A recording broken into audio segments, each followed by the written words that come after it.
Oke, saya izin perkenalkan dulu. Saya akan buka dulu ya. Terima kasih. Bismillah. Assalamualaikum warahmatullahi wabarakatuh. Selamat siang teman-teman dan Ibu Yunis.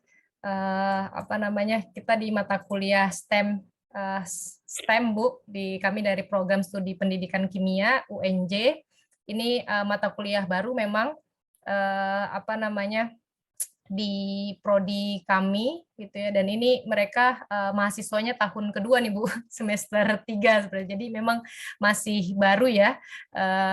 Jadi mungkin istilah-istilah, maka sebelum masuk saya perkenalkan dulu, mungkin nanti agak bingung seperti itu.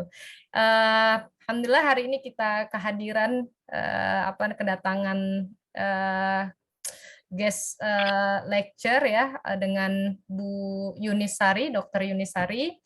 Saya perkenalkan sedikit ya. Oke.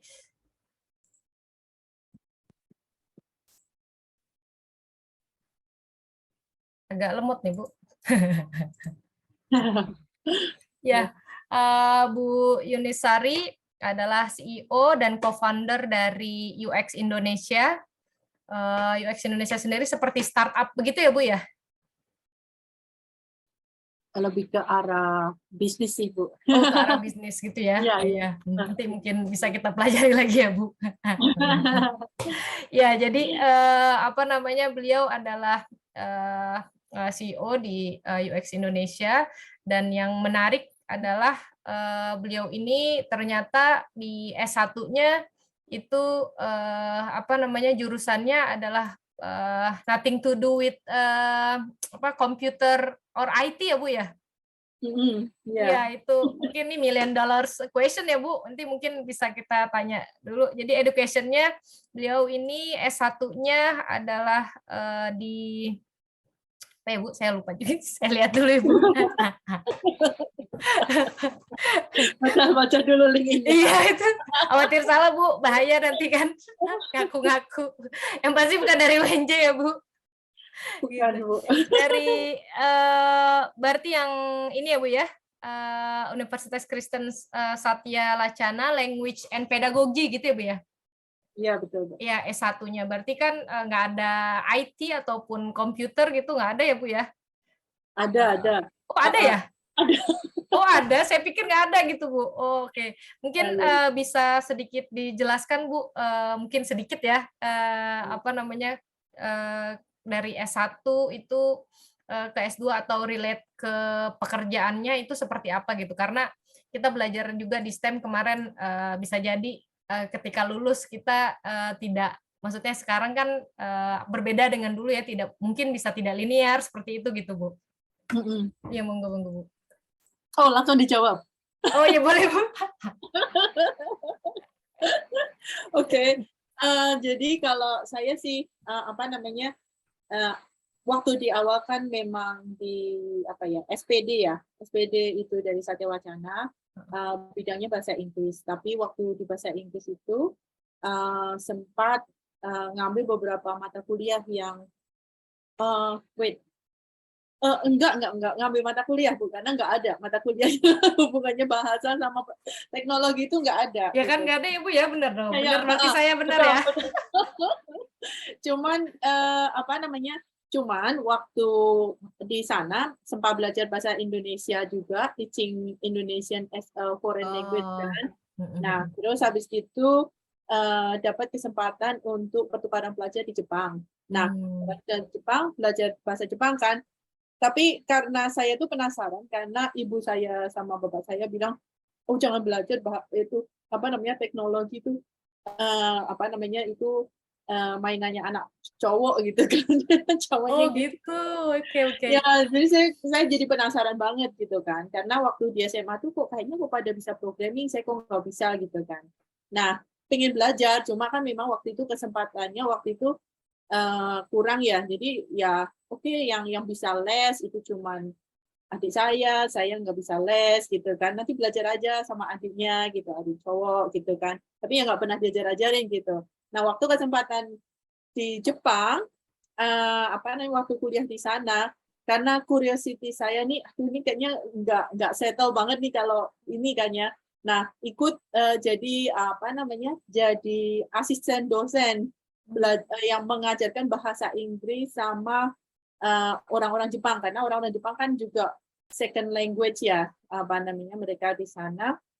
Nah, saya di Jepang itu sambil ngerjain skripsi saya. Skripsi saya itu Oh, tentang novelnya novel mengenai Kokoro, itu yang isinya tentang bagaimana kenapa orang Jepang itu secara kultur suka bunuh diri gitu-gitu ya. oh, iya nih Ya, nah, menarik Bu. ya menarik. Nah, terus habis itu, oke, saya belajar jadi asdos di sana, kemudian ngajarin bahasa Inggris. Nah, orang Jepang itu pemalu banget ya, Mbak ya. Jadi setelah itu gimana caranya dosennya mau ngomong juga diem aja gitu, kayak di kelas ini semuanya diem aja. Iya, sama ya Bu berarti.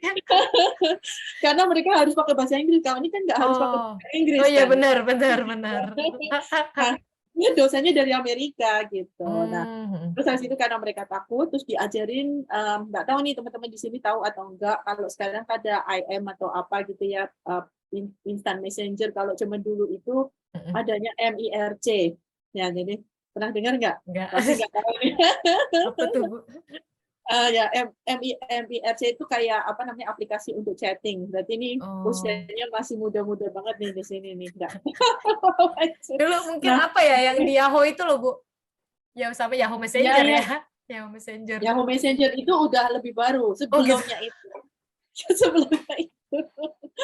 Ya, ya. Jadi mungkin udah sekitar 22 tahun yang lalu kan. Oke. Terus di sana waktu kita mulai memperkenalkan chatting itu, orang tuh pada chatting within a few weeks kan, itu Mm-mm. mereka kok lebih lancar dan lebih punya Hmm. percaya diri. Jadi saya tertarik apa namanya, gimana kita bisa menjembatani. Kan kalau dulu katanya kalau A1 IPA paling bagus, biologi Hmm. paling bagus. Saya IPA, Mbak. Saya nanti Hmm. IPA fisika gitu. Mm-mm, mm-mm.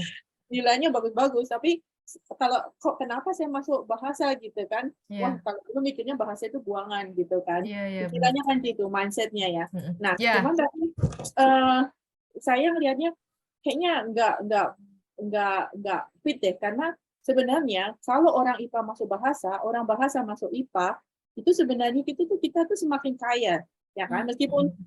meskipun nggak berhubungan atau apapun, kita bisa IPA, tapi kita nggak bisa mengkomunikasikan apa temuan atau inovasi atau apa, itu ya juga mati juga gitu kan. Betul, betul. Jadi sebenarnya saling membutuhkan. Nah, saya yang satu lagi teknologi, karena waktu itu um, penasarannya karena nggak boleh itu, waktu di sana melihat kok bisa.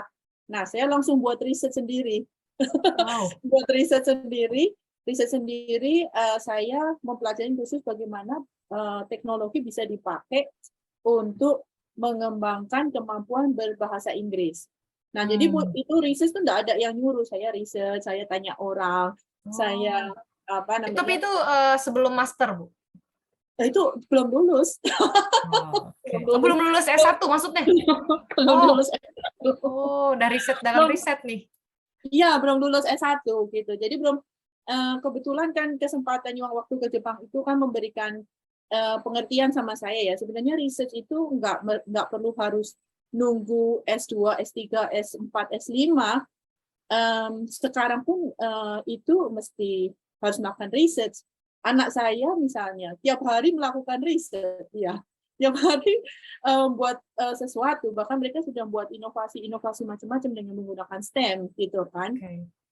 Nah, jadi apa namanya, saya ngajarin anak-anak saya juga untuk riset. Nah, dari situ saya tertarik bahwa teknologi itu, kalau kita mau belajar teknologi saat ini, itu cuma ada sosial, ilmu sosial, terus ada ilmu yang STEM itu.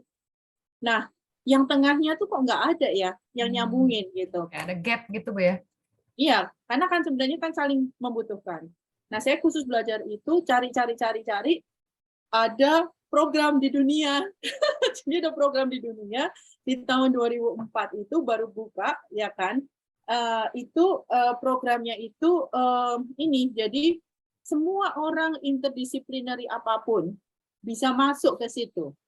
Nah, bahasa ada, mekatronik ada, matematika ada, terus sosial, marketing, semua ngumpul semua. Nah, saya kan juga bingung kayaknya di program itu program master gitu loh. Nah, tapi disitulah saya belajar bahwa sebenarnya kalau kita mengembangkan teknologi, kita mesti mikir orang, di mana kemampuan sosial itu dibutuhkan, ya kan? Nah, gimana kita bisa mentranslate apa yang dimauin orang itu, sehingga kita bisa komunikasikan balik sama engineer, mathematician, innovator, semuanya itu. Nah, mereka akan mentransformasikan jadi solusi, begitu kan? Solusi itu bisa produk, bisa flow bisnis, bisa pelayanan atau apa. Nah, begitu mereka udah buat solusi, itu solusi jalan atau enggak kan saya mesti balikin lagi ke orangnya, benar nggak? Oh, bisa nggak jalan? Testing di sana. Oh iya bisa, oh nggak bisa, oh ini gini. Nah, terus saya bisa belajar mengkomunikasikan maksud dari orang, kemudian mengkomunikasikan maksud dari engineer atau scientist itu. Jadi satu produk yang luar biasa gitu kan, produk yang luar biasa yang sekarang akhirnya dikenal sebagai yang antara jembatannya itu namanya user experience. Itu ceritanya. Ini sudah pakai sejarah UX Indonesia nih sepertinya, Bu. Belum masuk. Belum masuk. Oke, thank you. Itu panjang sekali. Soalnya saya ini sangat menarik untuk saya. Kenapa, Bu? Karena suami saya orang language juga, Bu, Mbak, dari bahasa Jerman. Jadi, dia masih ini juga. Ini sedikit curcol ya. Iya, nggak apa-apa, Bu. Terima kasih, Bu Yunis. Pengalamannya mungkin untuk selanjutnya akan saya berikan kepada Bu Yunis untuk mempresentasikan mungkin bisa sedikit tentang UX atau design thinking-nya. Terima kasih banyak, Bu Yunis. Tunggu. Ya, nggak apa-apa, Bu. Ya. Sambil informal saja ya, Bu ya. Ya, santai aja sih. Lebih senang sih kalau misalnya diskusi gini aja sih. Ya, mahasiswa silakan ya. Nanti kalau mau ada yang mau ditanyakan atau seperti apa, biar lebih nyaman ya, Bu ya. Atau mungkin mau ada yang magang di UX Indonesia mungkin nanti setelah ini, Bu. Boleh. Terima kasih, Bu Yunis. Ya, salah. Saya mau tanya dulu, ada yang mau tanya nggak? Silahkan mahasiswa, ada yang mau tanya. Ini masih pakai bahasa Indonesia ya, Bu, nanyanya? Belum, Bu. Kalau belum, berarti saya tanyain siapa yang jawab tadi. Fadila. Arfi, Bu. Ari. Arfi, apa Fadil sepertinya. Arfi. Arfi. Namanya apa Arfi? Oke, Arfi, kamu saya mau tanya, kamu punya pertanyaan apa? Atau komentar? Komentar. Apa aja? Oh, ya udah, kalau nggak ada aku tanya kamu. Kamu mau jadi apa di masa depan? Nggak tahu, Bu, ikut masa depannya, Bu. Mau jadi apa? Harus pilih salah satu deh. Harus pilih salah satu. Ya jadi tenaga pengajar, Bu. Guru. Iya. Di mana? Kelas berapa? Mungkin maunya sih fokus ke yang lebih ini sih, Bu, kayak SD gitu, Bu. Lebih anak-anak lah, maksudnya lebih muda. Oh, oke. Kenapa kamu gitu? Karena emang kayak lebih apa ya, lebih suka pada anak-anak umur segitu gitu, Bu, karena mereka masih banyak ekspor, masih suka banyak hal yang mereka pengen tahu gitu. Oh, oke. Menarik banget sih, karena pernah dengar nggak ada orang namanya Sir Ken Robinson? Ya, pernah ya. Jadi Sir Ken Robinson, dicari aja nih, kebetulan kan sekarang di UK ya. Di UK itu lagi ngetren, ada yang tahu nggak? Lagi ada berita apa yang ngetren nih di dunia nih sekarang di di Inggris? Ada yang tahu nggak? Pemakamannya Ratu Elizabeth. Ya, betul. Nah, di sana ada orang yang pernah dikasih gelar Sir. Ini kan Sir itu kayak gelar luar biasa lah ya. Itu namanya Ken Robinson, ya kan? Ken Robinson itu profesor pendidikan. Dia dikasih gelar itu karena dia menemukan salah satu penemuannya lah dari risetnya dia itu adalah anak-anak waktu sebelum sekolah itu pintar-pintar, tapi begitu masuk sekolah IQ-nya turun drastis. Jadi tadi aku tertarik dengan yang Arfi bilang itu, kalau anak-anak kecil suka explore, mungkin mereka masih curiosity-nya masih besar. Tapi kalau udah mulai masuk sekolah, itu udah ngikutin kayak apa namanya peraturan-peraturan, terus cuman ketakutan tes, mereka tidak berani berinisiatif dan sebagainya itu membuat mereka jadi pemalu atau takut, malah mereka menganggap sekolah tidak penting, dan bahkan seringkali mereka itu menormalisasi. Jadi misalnya kalau dulu dia suka bertanya di kelas, ya kan? Terus setelah masuk sekolah, oh teman-temanku semua pendiam nih.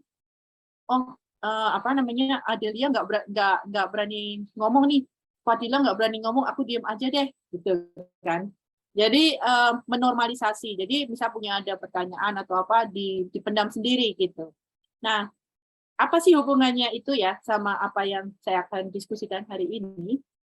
Sebenarnya ada design thinking ya, ada design thinking 2.0 itu kenapa 2.0? Karena udah banyak design thinking. Nah, saya saya dan co-founder saya mencoba mengembangkan design thinking 2.0 yang dimana di sini bisa dimanfaatkan lebih jauh untuk pendidikan. Nah, kita semua kan masih di masa COVID ya, dan saya nggak tahu nih di UNJ masih online atau udah balik ke kampus sekarang, Bu? Bisa online, bisa offline, bisa pilih. Kebanyakan tapi offline ya. Ya, oke, udah offline ya. Nah, Anda bayangin kalau zaman dulu kita kuliah, kita harus offline. Kalau nggak datang dosennya, Bu Ella pasti akan marah-marah nih, dicentang nggak masuk gitu kan, nilainya dikurangin gitu. Kalau sekarang Anda mau offline, mau online, ada kebebasan. Itu ada perubahan mindset ya. Nah, di sekolah pun ya di masa COVID kita ngelihat banyak sekali permasalahan di dunia pendidikan. Kalau zaman dulu harus datang sekolah, di sini anak-anak pertama senang ya karena nggak usah sekolah lagi. Tapi lama-lama kan mereka bosan. 3 tahun di rumah belajar sendiri, kadang maknya bapaknya nggak ngurusin atau maknya bapaknya ditanya juga bingung juga mau gimana cara ngajarinya gitu kan, jadi bosen, terus nyamil terus makan, jadi gemuk seperti itu gitu kan. Mungkin teman-teman bisa ngelihat ya adiknya atau temannya yang punya anak seperti ini gitu kan. Terus kita mulai di masa di mana kita sudah mulai pasca pandemi, sudah ada vaksin, orang sudah mulai masuk sebagian, dan kemudian juga ada yang masih online juga, masuknya cuma sedikit, ada banyak macam cara. Selama masa COVID ini, kalau teman-teman perhatikan itu sudah banyak sekali perubahan. Bahkan dari sisi kurikulum pun sudah berubah. Cara guru mengajar sudah berubah. Guru yang dulunya ketakutan megang komputer, guru yang dulunya nggak mau, nggak mau kalau mereka masih mau ngajar, ya mereka harus bisa. Ya, mereka mesti entah mereka tanya atau mereka ikut seminar atau apa, pokoknya mereka entah usianya berapapun, mereka masih harus berusaha. Mereka juga mesti berusaha untuk untuk berkomunikasi dengan baik, membuat materi secara online, berkomunikasi dengan baik pada orang tua yang suka ngeluh, yang suka nggak setuju sama cara-caranya dan sebagainya itu. Nah, tiba-tiba tuh semuanya tuh apalagi kita ngomong di Indonesia ya, itu banyak sekali perubahan. Seperti contohnya, saya barusan selesai menyelesaikan satu proyek di Kalimantan Utara. Anda bayangkan di sana koneksi nggak ada. Kalau mau ke tempat ke situ, harus naik ke Tinting. Ya, ke Tinting itu pulau kecil. Kadang kalau naik ke Tinting, harganya cuma misalnya 10.000, bisa disuruh bayar, misalnya Anda dari Jakarta bisa berapa ratus ribu, berapa juta gitu kan. Nah, di sini gimana nih, intinya di sini itu kita itu menghadapi permasalahan, ya. Kita itu menghadapi permasalahan. Pak Mas Menteri kita yang yang inovatif pun, ya, mereka punya banyak ide gimana caranya mengatasi semuanya ini. Dia punya banyak strategi, gurunya dikurangin pekerjaannya, dibuat lebih mudah dan sebagainya itu. Tapi banyak guru yang datang ke saya bilang sama saya, Bu Yuni, saya nggak tahu gimana caranya mengaplikasikan yang dibuat sama Mas Menteri ini, gitu kan? Udah banyak kerjaan, terus kok disuruh kerja sama guru lain, kenapa saya harus mengerjakan ini, saya nggak biasa, dan sebagainya itu. Mereka berusaha tutup lubang, tapi buka lubang yang lain. Ya, kenapa? Karena ini kompleks, masalahnya itu nggak bisa cuma dikasih, oh saya kepotong tangan saya kasih band-aid atau plaster. Nggak bisa. Karena kenapa? Karena ada banyak masalah yang sudah berpuluh-puluh tahun, mungkin beratus-ratus tahun, bagaimana kurikulum kita dibangun, bagaimana fondasi pendidikan di Indonesia sudah dibuat, itu nggak karuan sudahan. Jadi sehebat apapun Mas Menteri kita membuat apapun, ya sekarang itu seringkali menimbulkan banyak masalah baru lagi. Jadi masalahnya itu kompleks. Tapi pertanyaannya apakah ada harapan? Ya. Nah, ini saya tutupin dulu nih. Nggak tutupin, udah baca ya. Albert Einstein pasti teman-teman kenal ya sama Albert Einstein. Udah ada yang nggak kenal nggak? Jadi Albert Einstein itu harus dijadikan teman dekat ya, terutama teman-teman yang di STEM ya. Dia bilang satu hal yang cukup menarik. If I had an hour to solve a problem and life depended on it, I would use first 55 minutes determining the proper questions to ask. Oke? Nah, maksudnya apa? Maksudnya gini, kadang yang sering kali terjadi, atau yang hampir selalu terjadi, kalau kita ada masalah, apalagi kalau Anda punya kuasa, Anda punya kekuatan, yang akan dilakukan, kita solve dengan A, B, C, D, E, F, G. Kadang-kadang semakin hebat orang itu, semakin kuat orang itu, kadang yang dilakukan adalah just come up with solutions. Ya. Tapi Albert Einstein, orang yang terkenal ini, dia bayangkan dari 60 menit waktu yang ada, dia akan habiskan 55 menit. Itu lebih dari 90% ya teman-teman ya. 95%, benar nggak matematika saya? 95% waktunya dihabiskan untuk menulis pertanyaan, untuk membuat pertanyaan yang benar. Menurut teman-teman kenapa? Kira-kira ada yang bisa jawab nggak di sini? Kalau nggak ada yang jawab, saya tanya. Citra Dewi Rahmawati. Cuma satu kan? Halo Citra. Halo Ibu. Menurut kamu kenapa Albert Einstein bilang 55 menit untuk tanya pertanyaan itu? Menurut saya untuk mengintrospeksi diri sih Bu. Lebih ke kesalahan apa yang dilakuin. Seperti Memproteksi diri menurut kamu? introspeksi diri. Oh, introspeksi diri. Oke, good. Terus kalau sekarang jangan ngantuk ya, soalnya saya pasti akan tanya nih sama teman-teman semua. Saya mau tanya, lanjutnya udah pada keluar nih. Saya mau tanya. Langsung live. Langsung live semua nih. Wah, mantap, live semua nih.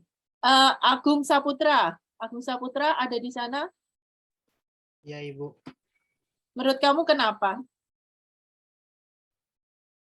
Apa Bu yang 55 menit itu? Ya, kenapa 55 menit? Ah, untuk apa ya?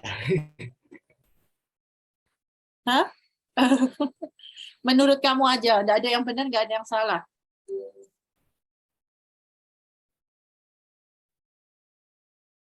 Menurut kamu apa, Gung? Untuk itu sih Bu, untuk apa memikirkan dari berbagai apa sudut pandang gitu Bu.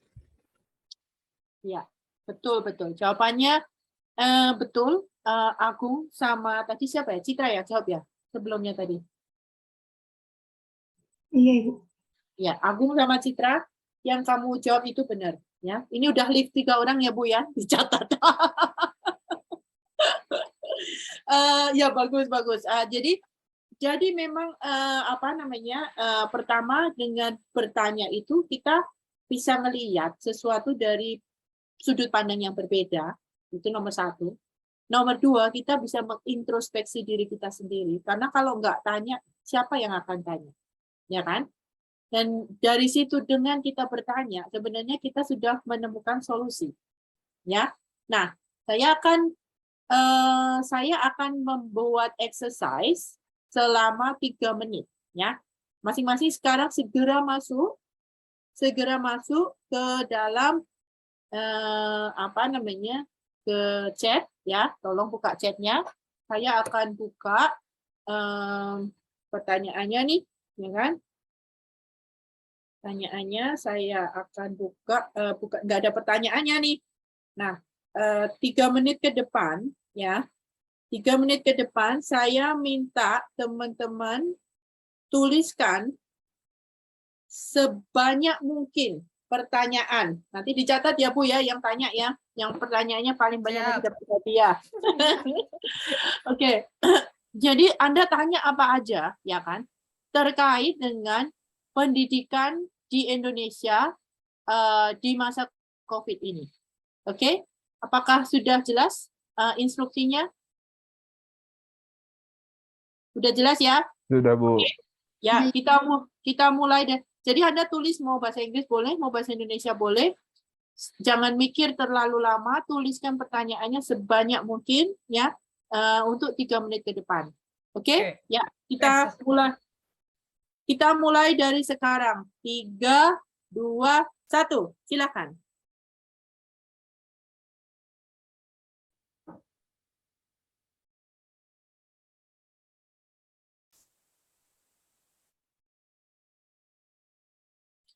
Good job, Asara, Fatima, Adelia.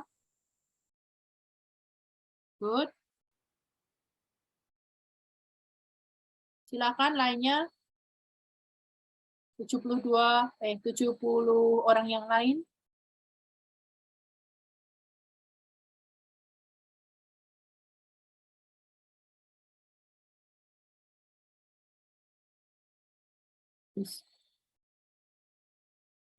Wah, surprise Wow. juga saya ini pertanyaannya, Bu. Kenapa? Surprise juga pertanyaannya karena mereka kan baru semester 3. Pertanyaannya bagus-bagus. Pertanyaannya bagus-bagus, ya. Wah, tuh ada yang maker mindset tuh. Oke, good. Anda masih punya waktu 1 menit 50. Apakah perbedaan terbesar yang terlihat terkait pendidikan di Indonesia pada masa pandemi dan sebelum pandemi? Wow. Mengapa pandemi saat COVID masih tapi masih belum efisien? Oke, pendidikan. Apakah pasca ini pemerintah sudah menyelesaikan permasalahan itu? Apa yang terjadi bila Menteri Pendidikan diganti di saat pandemi? Oke, good. Terus, apakah bagaimana menaikkan semangat belajar di masa pandemi? Cool. Bagaimana menciptakan suasana belajar yang mampu mengembangkan seluruh potensi peserta didik secara optimal di masa pandemi? Bagus. Kenapa sampling metode yang digunakan rata-rata sama? Apakah masalah pendidikan sudah teratasi sepenuhnya dengan baik? Kenapa Papua tertinggal? Iya, nggak tahu kenapa ya. Bagaimana semangat belajar peserta pendidik di masa COVID? Bagaimana untuk menyesuaikan metode pembelajaran saat ini? Bagaimana? Wah, hebat-hebat nih. Pertanyaannya bagus-bagus. Sampai nggak bisa ngikutin. 40 detik lagi, silahkan diteruskan. Belajar secara daring FK atau metode apakah yang tepat untuk mengatasinya? Bagaimana metode pelajaran yang sesuai dengan masa sekarang? Apakah solusi untuk sistem pendidikan saat ini masih kurang baik? Apakah apakah masih ada pernikahan di bawah umur? Oke. Konteks ya, pendidikan ya. Oke. Pendidikan, Fadila. Oke. Mungkin pendidikan juga, Bu, karena seharusnya mungkin usia pendidikan. Oh, oke. Nanti ini gagal fokus ya. Cara menangani belajar anak muda di Indonesia. Oke, cool. Well done everyone. Tepuk tangan dulu dong. Oke, ya. Nah, sekarang kalau ini semua ngisi semua nih, ya. Kalau semua mengisi semua berarti kita saat ini punya berapa topik kira-kira? Berapa topik kira-kira teman-teman? Ini nggak usah ngitung beneran nih. Kita kan orangnya ada 77. Kurangin Bu Ella sama saya yang nggak ngapa-ngapain, not a good students. Berarti kalau kalian semua ngisi 75. Betul, ya kan? 75 topik ini itu bisa jadi 75 project yang berbeda. Oke, ya. Nah, sekarang saya mau teman-teman ingat pertanyaan yang teman-teman buat, ya kan? Tadi ya. Nah, saya tanya dulu sama teman-teman. Apakah efisien dan efektif pembelajaran di era COVID-19? Menurut teman-teman, ini pertanyaan open-ended atau close-ended? Siapa yang jawab nih? Adelia. Atau siapa yang lain yang jawab boleh? Udah ngerti pertanyaan close dan open belum ya? Oh iya ya, oh ya. Udah belum ngerti ya? Belum Betul, belajar. close ada yang jawab tuh, Bu. Anissa, Anissa tahu close itu mungkin? Ya, menurut kamu apa Anissa? Close sama open itu? Anissa mana? Iya Bu, hadir. Hadir. Oke, menurut kamu apa Anissa? Close atau ended itu apa? Close itu close-ended question itu yang pertanyaannya itu bisa dijawab dengan iya atau tidak aja gitu. Ya, jadi nggak kemana-mana ya, itu ya. Oke. Iya. Nah, kalau balik lagi ya sama pertanyaannya si Adelia. Apakah efisien dan efektif pembelajaran di era COVID? Kenapa kamu pikir ini close? Karena bisa dijawab dengan ya efektif gitu. Ketiga tidak efektif gitu aja gitu. Nah, aku tanya sama Adelia, pertanyaan kamu ini maksudnya apa, Adelia? Awalnya bermaksud untuk close question, tapi kalau dijelaskan dengan lebih detail, ya tidak apa-apa Bu, lebih bagus. Jadi, maksud kamu pertanyaan ini, apakah pembelajaran di era COVID itu efisien dan efektif? Gitu ya maksud pertanyaannya? Iya. Oh, oke. Oke, ya berarti kalau gitu siapa tadi namanya? Anissa benar, berarti kan close atau close efektif? Ya, efektif atau efisien, begitu kan ya? Nah, tapi kalau saya tadi malah bacanya open loh sebenarnya. Kenapa? Apakah efisien dan efektif? Jadi gini, apakah maksud dari efisien dan efektif terkait pembelajaran di era COVID-19? Ya kan? Jawabannya kan bisa macam-macam ya. Jadi ini sebenarnya bisa close sama close sama open sebenarnya. Kalau diterjemahkan yang beda tergantung yang baca siapa. Nah, tapi balik ya kepada Adelia pemilik pertanyaan nih, ya kan? Adelia pertanyaannya, apakah efisien dan efektif pembelajaran di era COVID-19? Betul ya? Nah, sekarang pertanyaan ini Adelia, bisa nggak kamu ubah dari close ini menjadi open? Tanyanya gimana? Kalau diubah dari close ini jadi open? Berarti diganti bentuk pertanyaannya Bu. Menjadi, Gimana? menurut Anda, seperti apa pembelajaran di era COVID-19 yang efektif dan efisien? Great, yes, itu benar ya. Jadi coba kamu tulis ya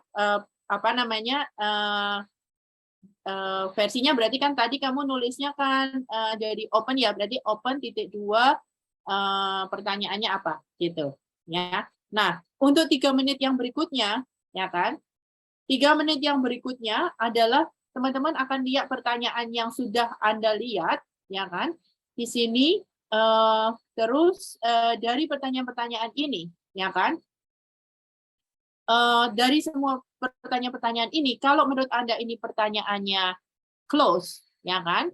Berarti Anda akan nulis open apa pertanyaannya.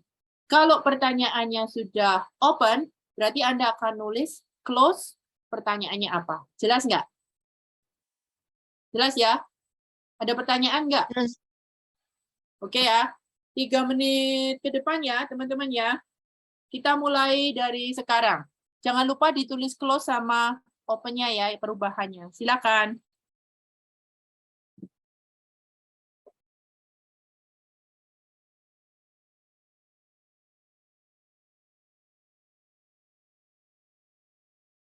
Oke, good job Adelia. Pertanyaannya bagus.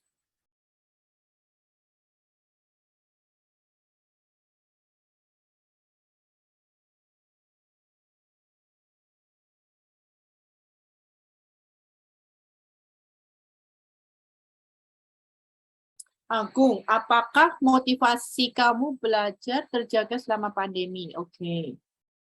Jawabannya ya atau tidak? Oke. Mengapa minat belajar makin menurun padahal sarana belajar semakin berkembang? Close.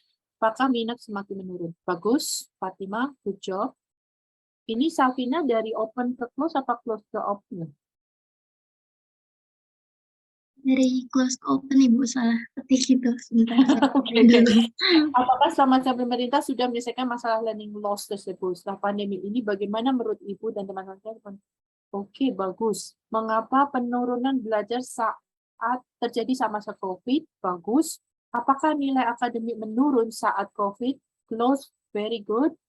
Apakah internet dapat mempengaruhi pola belajar di masa pandemi? Great.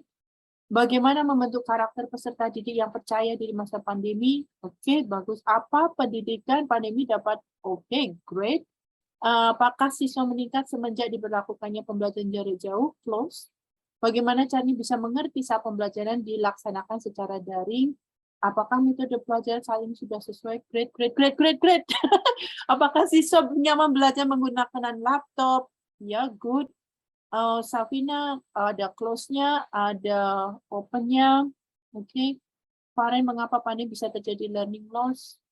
Apakah? Ya, good. Bagaimana metode pembelajaran yang sesuai dengan masa sekarang? Seiringnya bergantian, apakah tergantung pada bukankah ini tidak efektif? Oke, close. Mengapa pendidikan di Indonesia saat COVID banyak mengalami perubahan tapi masih belum efisien? Good. Bagaimana metode? Good. Ya. Oke, 30 detik lagi silakan diteruskan. Apakah lingkungan belajar mengalami perubahan? Ya, good. Bagaimana dampaknya? Bagus. Bagaimana COVID dapat berkembang dengan pesat? Bisakah tenaga pendidik membentuk marketplace dan marketannya? Good. Pendidikan perlu riset selama pandemi. 10 detik lagi. Ini muridnya hebat-hebat nih, Bu. Tak jadi murid saya semuanya. Biasanya kalau yang paling dicari untuk yang apa namanya magang biasanya murid kami, Bu, pendidikan kimia, Bu. Nah, kalau di saya kimianya apa ya? Kimianya nggak ada. Yang kita cari adalah murid-murid yang bisa bertanya. Oh ya benar. Oh ya udah berarti harus bisa bertanya. Oke, ya waktunya udah habis ya. Nah, oke. Dari sini ya kan nanti kalau ini kan kita cuma praktis ya, we just doing game, basically we just doing game ya kan.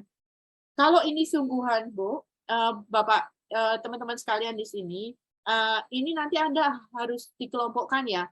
Mana sih yang berhubungan dengan cara apa namanya pendidikan online. Pendidikan online bisa dibagi lagi nih. Oh, yang kelompoknya yang berhubungan dengan solusi teknologi misalnya, ya kan? dikumpulkan jadi satu. Kemudian yang dihubungkan dengan motivasi belajar, ya kan? Itu satu. Yang dihubungkan dengan learning loss atau berkurangnya kemampuan untuk belajar, itu grup lain lagi. Dengan kita ngegrupin ini, tiba-tiba kita punya banyak masalah. Kalau tadi cuma 75, ya kan? Anda bisa punya 150 nih, ya kan? Yang tadi cuma ya atau tidak dapat statistik, ini bisa dapat banyak, ya kan? Nah, sebenarnya ngapain sih kita ngelakuin yang kita lakukan sekarang selain daripada game ini, ya kan?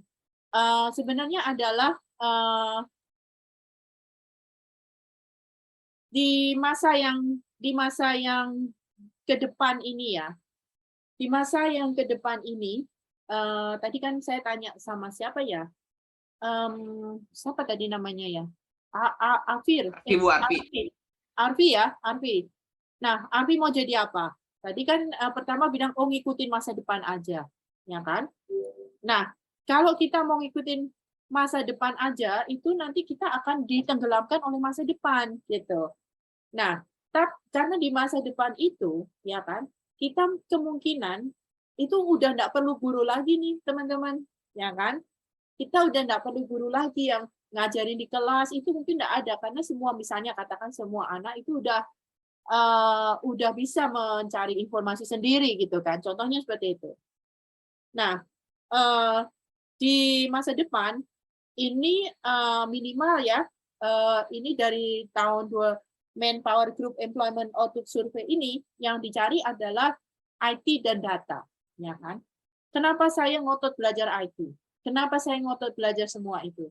Karena tanpa saya tahu IT dan data, ya udah, I'm just a normal teacher, and I don't want to be a normal teacher.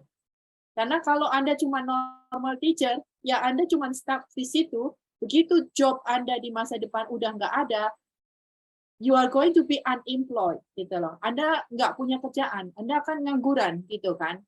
Karena mungkin apa yang diharapkan di masa depan itu sudah nggak ada diperlukan, udah nggak diperlukan sekarang, yang dipelajari sekarang mungkin udah nggak ada gunanya di masa depan, gitu. Apakah Anda perlu belajar sales dan marketing? Tentu saja. Anak saya belajar STEM. Di universitas dia di tahun kedua. Saya minta dia belajar bisnis. Saya minta dia belajar law, dia belajar paten, dia belajar inovasi. Saya nggak minta ya, itu dia yang milih sendiri. Kalau di Indonesia seperti tadi Bu Ella bilang, oh itu nggak linear.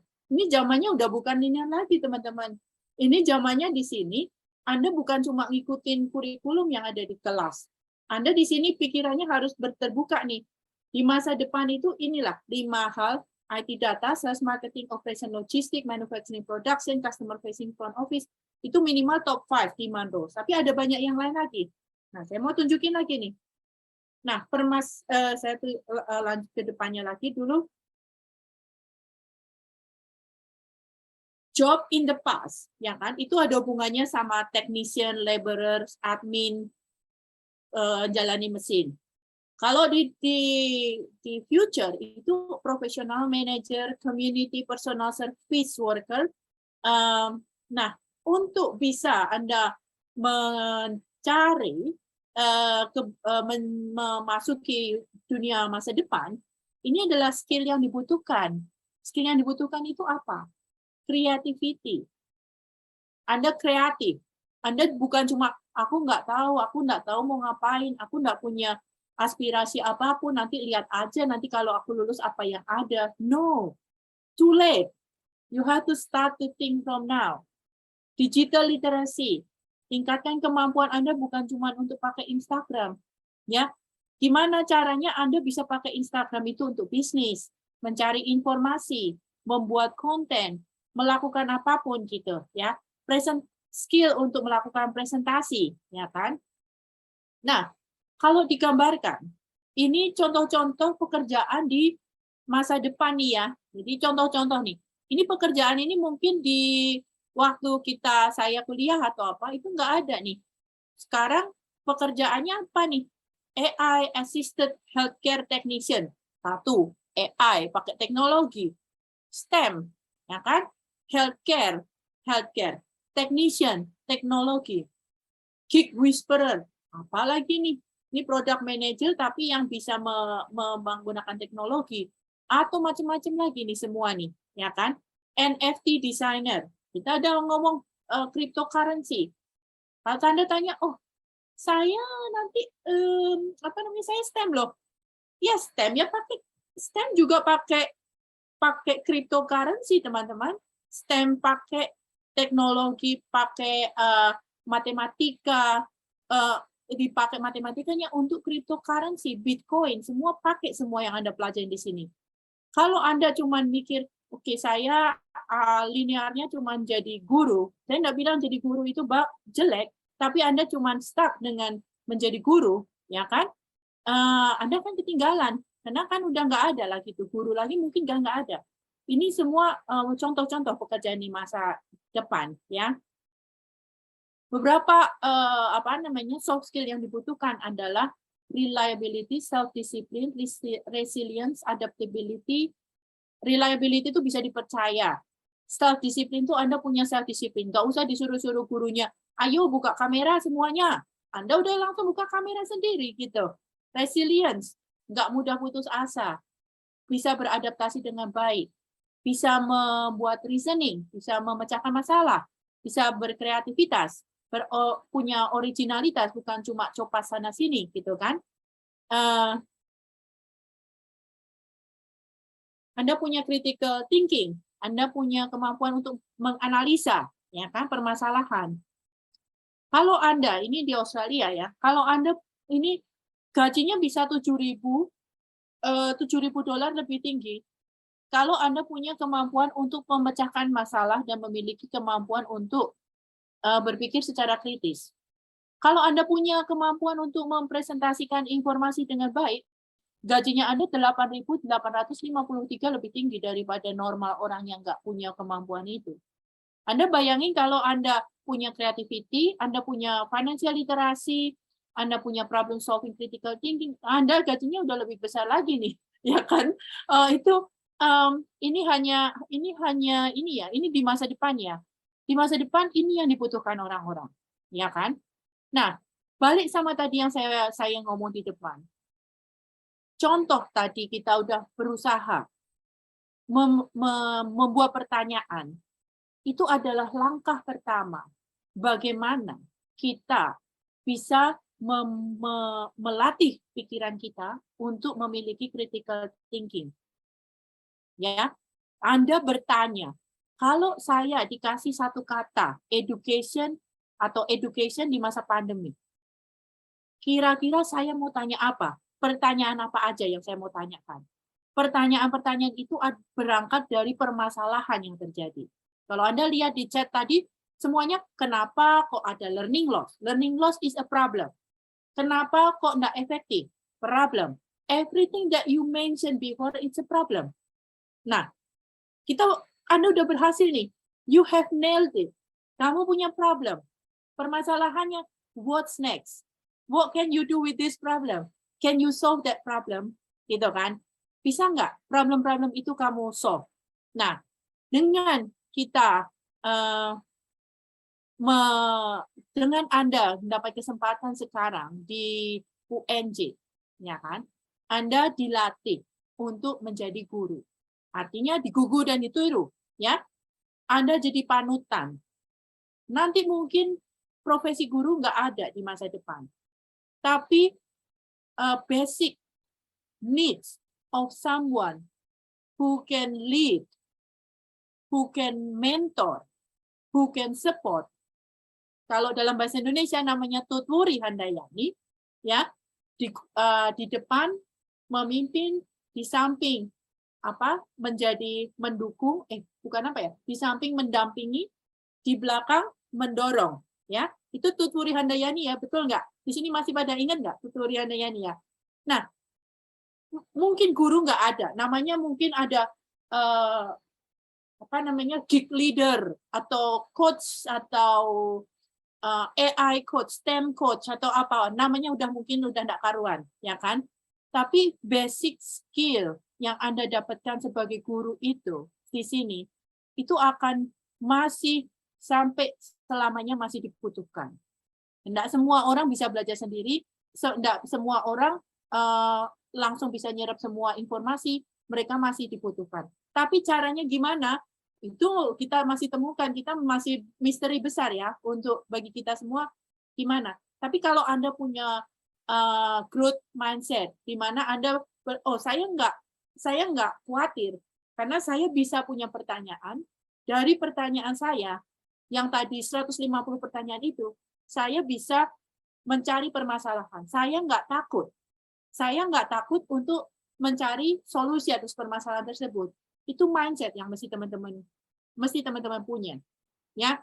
Nah, di sini salah satu yang kita akan pelajari adalah design thinking. Design thinking itu adalah tidak ada hubungannya dengan desain aplikasi. Design thinking itu mindset. Ibu Ella tadi udah berkali-kali bilang mindset. That's what you actually need, mindset. Nah, mindset dari design thinking itu apa? Start with a problem. You need to have a problem. And you need to find solution of the problem.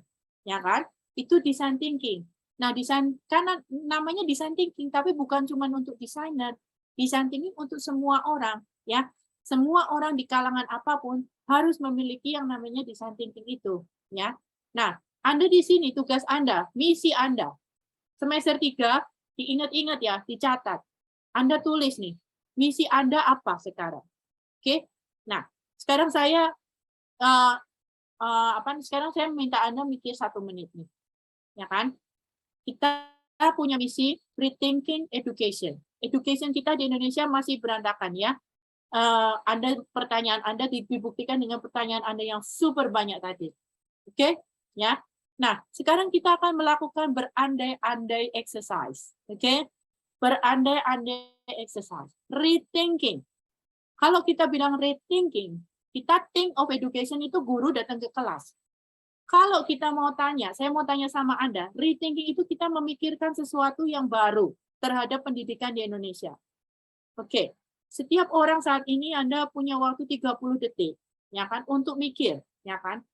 Kalau Anda bisa melakukan apapun di Indonesia ini, ya, Anda bisa melakukan apapun di Indonesia, bisa mengubah, Anda bisa jadi presiden, Anda bisa jadi menteri, Anda bisa jadi influencer, whatever you want to be. Kalau Anda mau mengubah education di Indonesia, apa yang ingin Anda lakukan? Silakan ditulis di chat ya. Waktunya 1 menit ke depan, jadi nggak usah terlalu banyak mikir. Yang ada di pikiran Anda apa sekarang? Jelas? Oke, kita mulai ya sekarang ya, 1 menit dari sekarang. Silakan.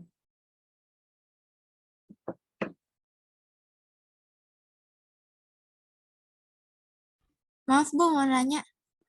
Ya, apa? Tentang pendidikan ya Bu?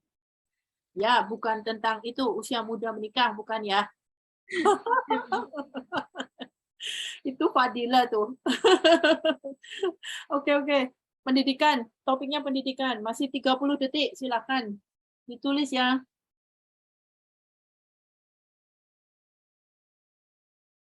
Good, Agung. Thank you.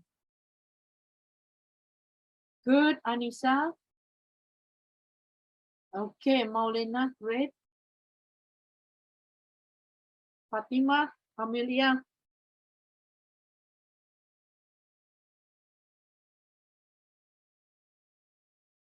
Cool. SQ itu apa ya? Naila. Oh. Naila, SQ itu apa?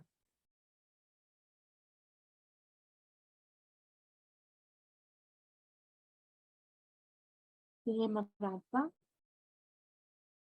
Oh, oke. Oh, spiritual quotient ya. Oke, saya baru tahu sih.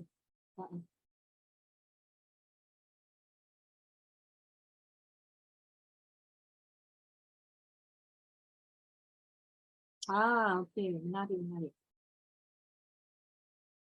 Mantap, Fadila tuh. Jadi gubernur. Kenapa nggak jadi presiden aja ya? Oke, saya tambahin 1 menit deh. belum apa namanya tadi masih bertanya. Oke, saya tambahin 1 menit ya. Nih. Wah, ini luar biasa nih. Nanti gubernur tahun berapa nih persaingannya berat loh. Presiden, gubernur nanti semuanya dari UNJ semua nih. Atau menteri apa namanya menteri pendidikannya dari UNJ semua. Oke, terus ya silakan ditulis terus. Nah, saya akan teruskan apa namanya? Nah, ini jangan berhenti ya, tulis aja terus yang belum nulis. Nah, ini apa yang terjadi nih? Rethinking education yang sekarang dilakukan ya seperti inilah. Apa namanya? Seating arrangement, semuanya itu pembelajaran dilakukan. Mereka mengikuti proses di mana apa namanya mental health itu dipikirkan ya, karena anak-anak banyak yang stres, ya kan? Nah, saya lanjut aja. Nah, di sini yang saya ingin mengajarkan pada teman-teman ya, itu yang tadi saya bilang di awal tuh. Start with problem. Ya. Dengan start with problem, we starting to know who has the problem. Ini teacher, problemnya teacher, atau problemnya anak-anak, atau problemnya guru, atau problemnya pemerintah. Kenapa mereka punya problem itu? Nah, proses di situ kita berusaha mengempathize.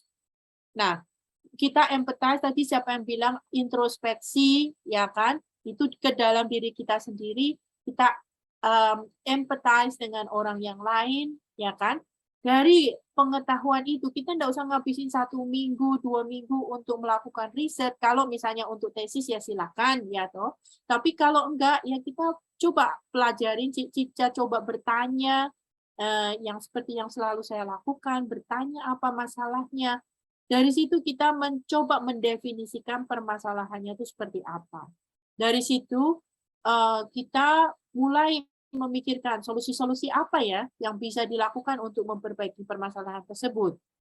Terus setelah kita kira-kira solusi-solusi apa yang kita pikirkan, kita akan mulai membuat nih, oke dari solusi itu detailnya kayak gimana. Misal solusinya nih contohnya apa namanya Andaria yang terakhir nih, mewujudkan pendidikan Anda sudah sampai di level tadi mungkin masih define problem ya kan, define problem.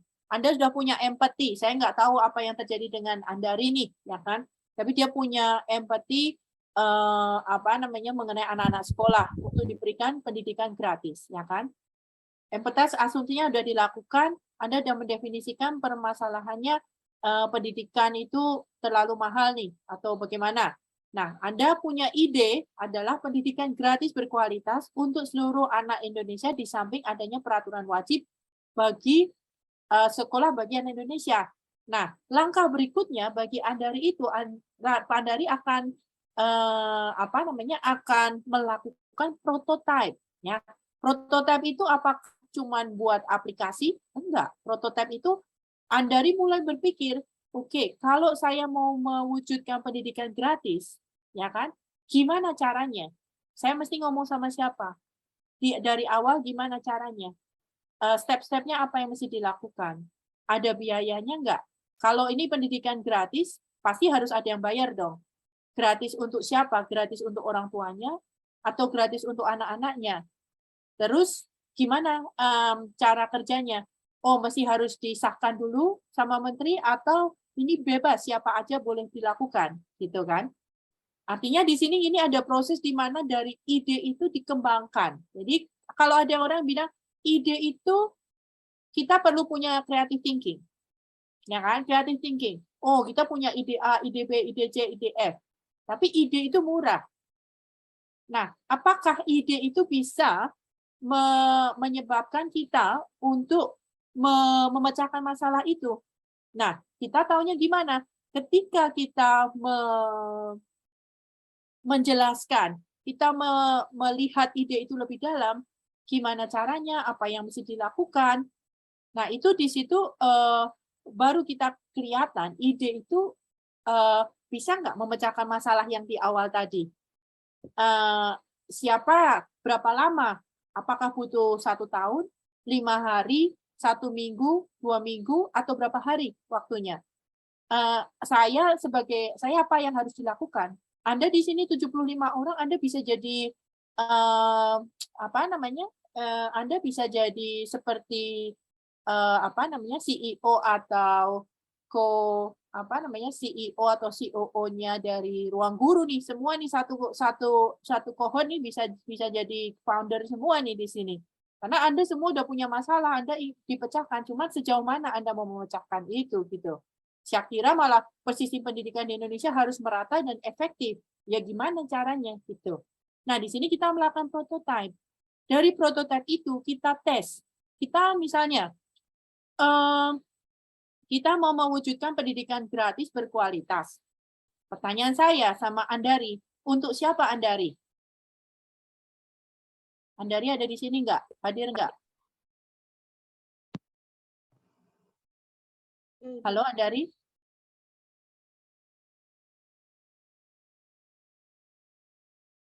Andari masih di sini? Iya, Ibu. Nah,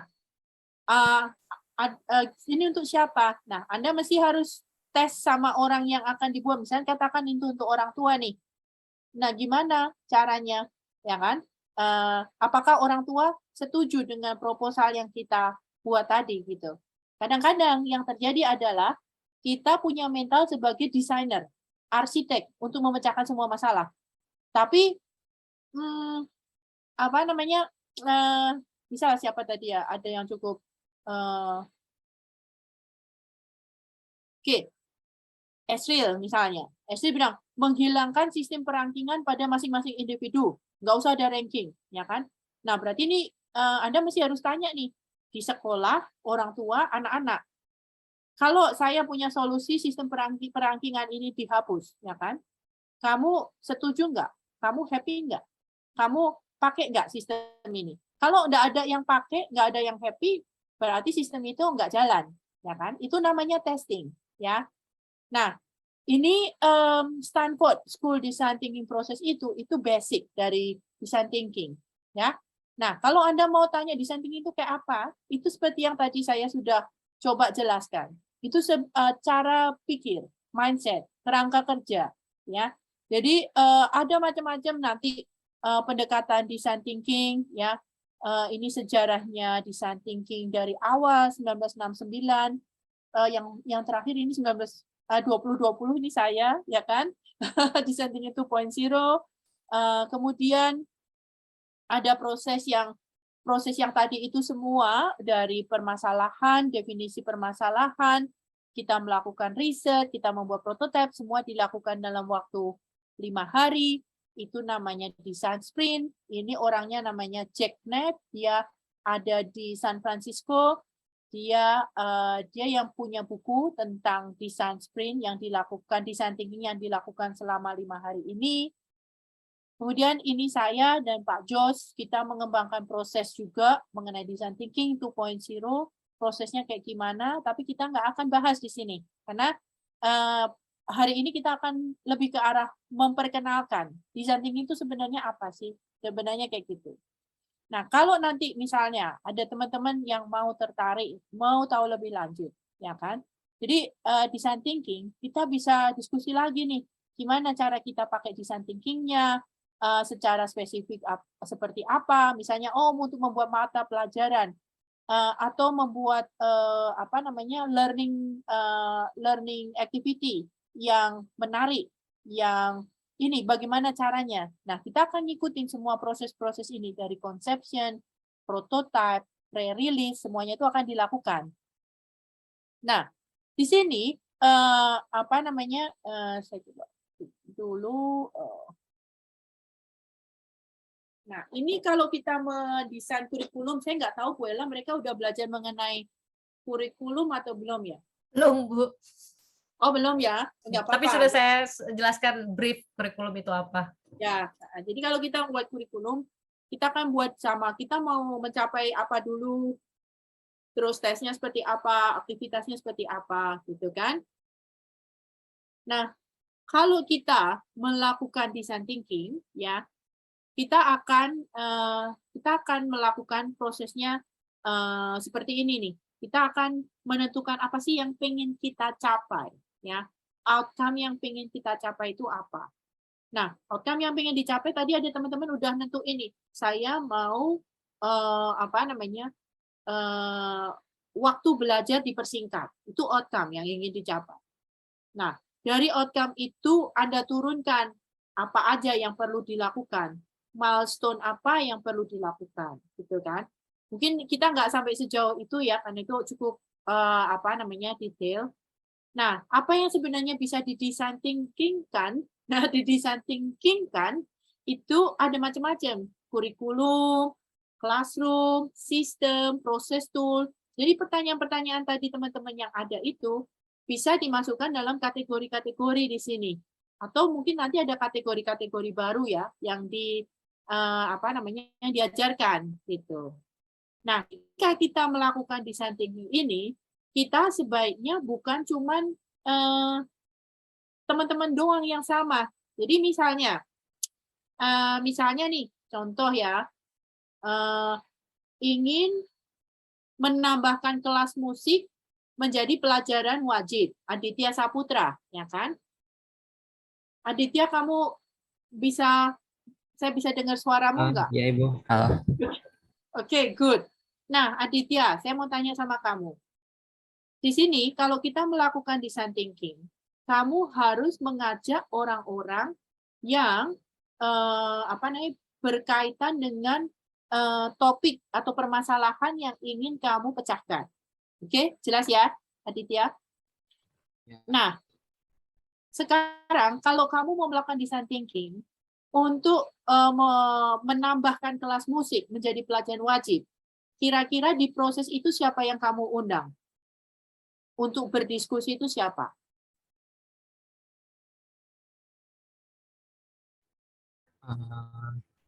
Mungkin orang-orang yang udah ahli dalam bidang musiknya, Ibu.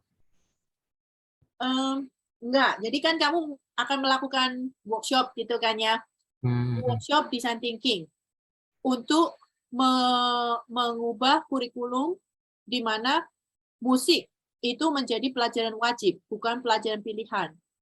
Nah, kan kamu masih harus berdiskusi dengan banyak orang ya. Nah, di proses ini siapa aja yang kamu akan panggil di dalam diskusi itu?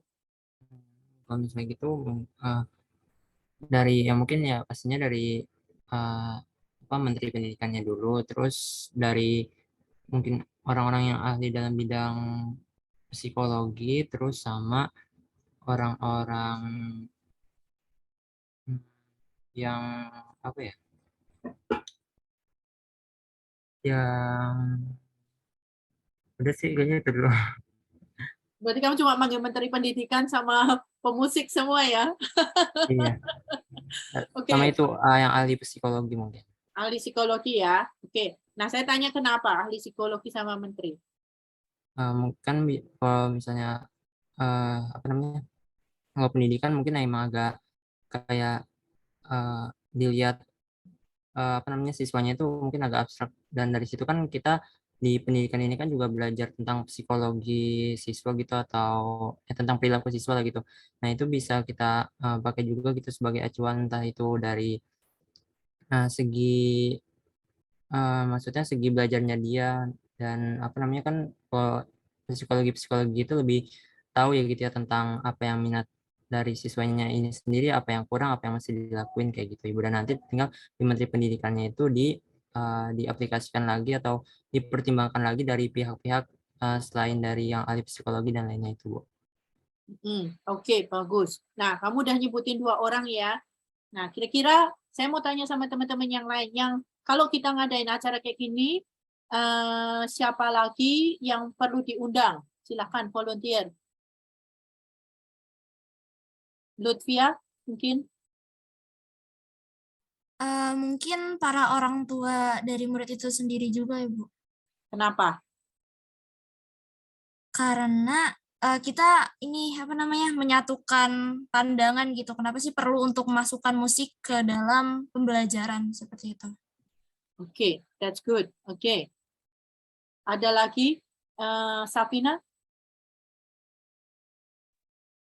Mungkin para siswanya juga Ibu, karena kan tidak semuanya juga suka musik. Saya aja nggak suka musik. Jadi kalau misalkan tidak diundang siswanya dan ternyata siswanya banyak yang tidak setuju, itu bisa bahaya gitu Bu. Jadi baik juga untuk undang para siswanya untuk mengetahui apakah dari merekanya itu kebanyakan yang minat atau tidak. Oke, bagus. Oke, satu lagi kesempatan, Agung.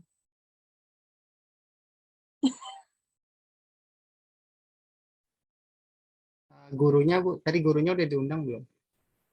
Gurunya belum ada yang diundang. Belum ada yang ngasih undangan. Belum ada yang ngasih undangan gurunya nih. Tapi important ya. Kenapa menurut kamu penting? Ya Bu, karena gurunya kan yang menjalankannya juga Bu. Jadi mereka harus tahu juga perencanaannya Bu. Ya, bagus.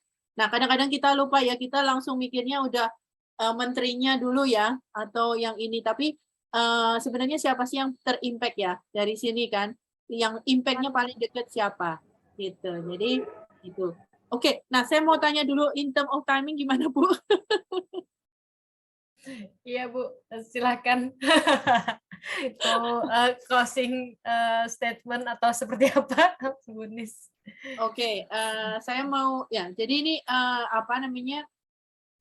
Saya mau jelasin dulu sih ya. Jadi untuk kita ngelakuin proses design thinking ini,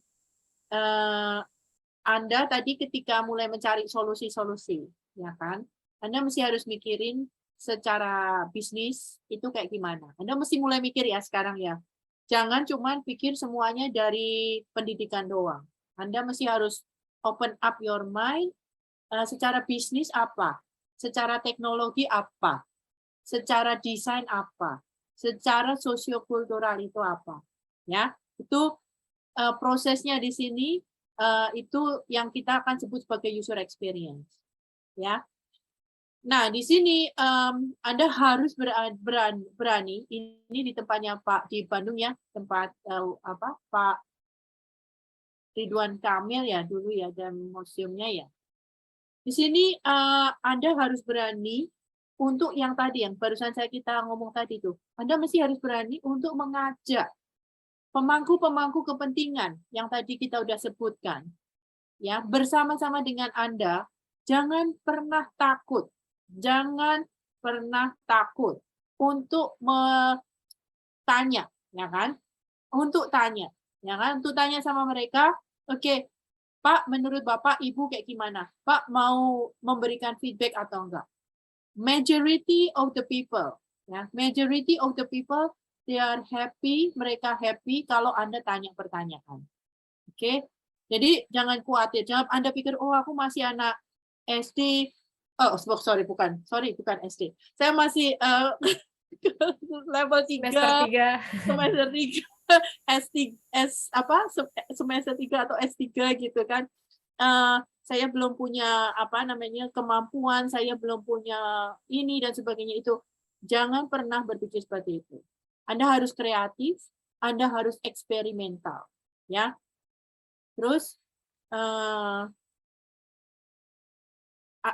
yang pertama Anda mesti ingat, Anda mesti harus punya yang namanya designer mindset. Desainer itu dia akan berusaha untuk kreatif. Desainer itu akan berusaha mencari solusi, ya kan? Jadi dan dia mesti dia harus bisa mempengaruhi ini loh, ideku ini menarik, begitu kan? Gimana kita mau memastikan itu ide menarik? Pastikan itu berbasis dengan data. Yang kedua adalah Anda itu harus punya yang namanya lifelong learning mindset. Saya dulu adalah fixed mindset person. Tahu ya fixed mindset. Fixed mindset itu kalau saya sudah punya pikiran, solusi, saya nggak mau digoyang sana sini. Itu udah terbaik solusinya. Saya udah ngelakuin riset, saya udah ngelakuin ini. Jangan pertanyakan saya. Kalau saya sekarang, tolong tanya sebanyak mungkin atas solusi saya. Jadi saya tahu saya udah benar atau enggak gitu. Nah, di sini dibutuhkan Anda yang namanya humility, kerendahan hati. tapi bukan kerendahan diri, ya. Jadi kita ada orang yang rendah diri. Oh, aku nggak bisa. Oh, aku belum layak. Dan sebab itu rendah diri. Kalau humility, I want to learn. It's okay if I make a mistake. I want to learn. I want to know. I'm curious, ya kan? Anda nggak cuman stay di status quo, di comfort zone Anda saja, tapi Anda berani mencoba. Selanjutnya Anda mesti harus opportunistic, ya. Gimana UNJ People semester 3 tanggal 20 September 2022 nanti saya 10 tahun lagi saya akan tanya sama Anda. Kalau saya lupa sama Anda, tolong hubungin saya. Bilang sama saya, Bu, saya udah jadi orang berhasil. Nggak usah 10 tahun lagi deh, saya tuh kelamaan. 3 tahun lagi ya teman-teman, 2 atau 3 tahun lagi tolong hubungin saya, Bu. Saya sekarang udah jadi saya udah jadi icebreaker atau CEO, CEO, education breaker atau apa, nggak usah bilang saya cuman guru. Jangan pernah bilang Anda cuman guru. Oke? Anda bukan cuman guru. Anda punya fasilitas, Anda punya support untuk menjadi guru plus.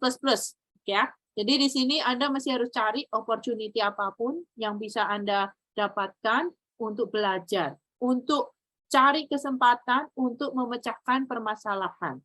Ya. Cari kesempatan untuk mengeksplor hal-hal yang belum pernah Anda explore. Because that will make you a successful person. Itu aja dari saya, Bu Ella. Makasih ya. Terima kasih banyak Bu Anis atas waktunya ya. Aduh, sangat mahal nih waktunya. Terima kasih. Saya bersyukur sekali bisa menghadirkan Bu Anis di sini. Semoga mahasiswa kami bisa mendapatkan banyak manfaat dari kuliah hari ini. Bisa punya tadi ya designer mindset ya Bu, dan juga bisa punya optimistik ya Bu ke depannya tuh memandang dunia ini dengan bukan hanya tadi bukan satu fix mindset tapi lebih banyak perspektif gitu. Terima kasih Bu Anis atas kuliahnya yang sangat menjadi ini juga alhamdulillah teman-teman di sini bisa aktif ya Bu. Terima kasih semua. Semoga tidak kapok ya Bu. Saya izin nanti diupload ya Bu. Ya, nggak apa-apa, Bu. Ya. Terima kasih banyak Bu Nis ya. Terima kasih. Ya, saya izin ya. Terima kasih banyak Bu Nis. Selamat siang. Ya.